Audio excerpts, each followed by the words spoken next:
soldiers started whispering stories. Stories about a ghost that lived in the snow, an invisible killer that haunted the frozen forests. They even gave him a name, Belaya Smert, the White Death. Today we're going to pull back the curtain on the man behind that terrifying legend, Simo Häyhä. Let's just start with a number and let it sink in.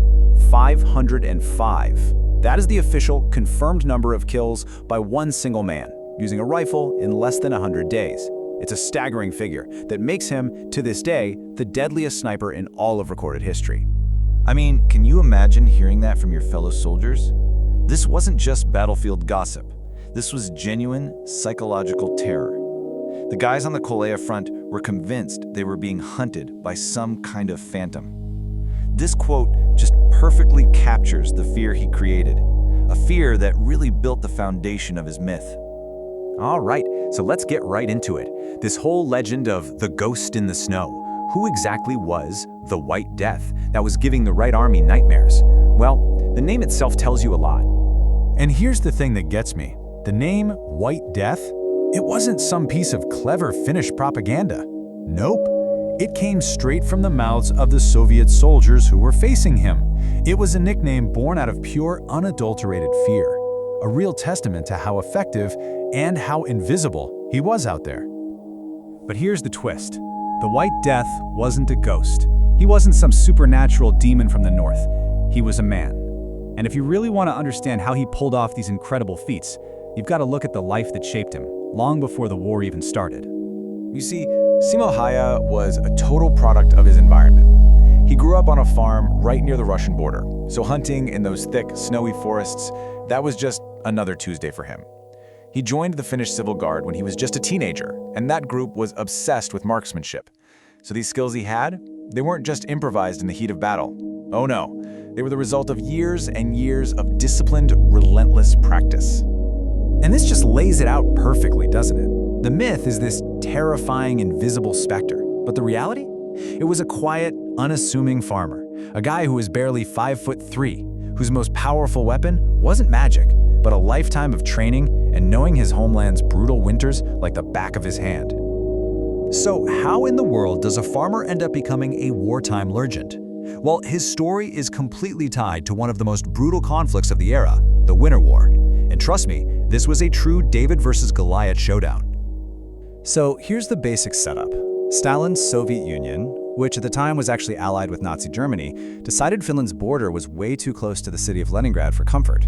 They demanded Finland hand over a huge chunk of territory. Finland said no. And so, the massive Red Army invaded. I mean, just look at these numbers for a second. The odds were absolutely insane. The Soviets had way more troops, thousands of tanks, a huge air force. On paper, this should have been a walkover. Finland should have been crushed in a matter of weeks. But wars aren't fought on paper. See, Finland had some allies the Soviets just weren't ready for. First, the incredible cold, which absolutely wrecked Soviet troops and their gear. Then you have the dense forests, which basically forced the invaders into narrow, predictable paths, perfect kill zones. The Finns, meanwhile, were on skis, zipping through the trees while the Red Army was stuck on the roads. They mastered what they called Mahti tactics, basically surrounding and chopping up huge enemy columns into smaller, manageable pieces to destroy. It was a war of pure ingenuity against sheer brute force. Okay, so against that backdrop, let's zoom right back in on Häyhä himself. Because within this massive conflict, he was fighting his own personal war of precision, patience, and absolute invisibility. And his methods? They were beautifully simple, totally disciplined, and just devastatingly effective. Now here's a question that honestly stumps a lot of people. In an age of fancy new sniper scopes, why did Simo Häyhä, the deadliest of them all, stick with the basic iron sights on his rifle? You'd think that's a huge disadvantage, right? Well, actually, it was one of his greatest strengths. His choice wasn't about being old-fashioned. It was a masterclass in tactical thinking. See, in that extreme cold, telescopic scopes would constantly fog up or even freeze over, making them useless.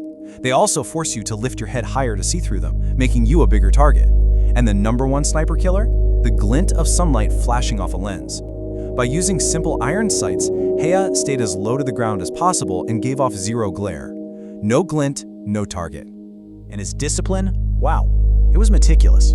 He'd build a tiny wall of packed snow to hide behind and use as a rifle rest.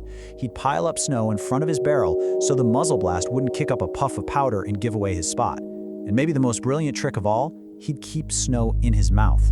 Why? So his own breath wouldn't create a visible cloud of steam in the freezing air. He wasn't just hiding in the snow. The man literally became part of it. But, every legend has an endpoint. And for Häyhä, his war ended just a few days before it was all over. But his story? Oh, that didn't end there. In our modern world, it's taken on a whole new life of its own, and it's one that's really worth taking a closer look at. After dodging countless bullets, artillery shells, and counter-snipers, his luck finally ran out. An explosive round hit him in the jaw and tore half his face off. He was found, presumed dead, by his fellow soldiers. But then, in this almost poetic twist of fate, he woke up from his coma on March 13th, the exact day the peace treaty was signed and the war was officially over. And that brings us to how we talk about him today. This quote from a modern Finnish discussion points to a really fascinating phenomenon. In the internet age, the story of Simo Häyhä has gotten so huge that, for a lot of people outside of Finland, he is the story of the Winter War. Some people even call it the Häyhäization of the war. His story is perfect for memes and online hero worship because it's all about one guy's incredible kill count. But the critics of this make a good point.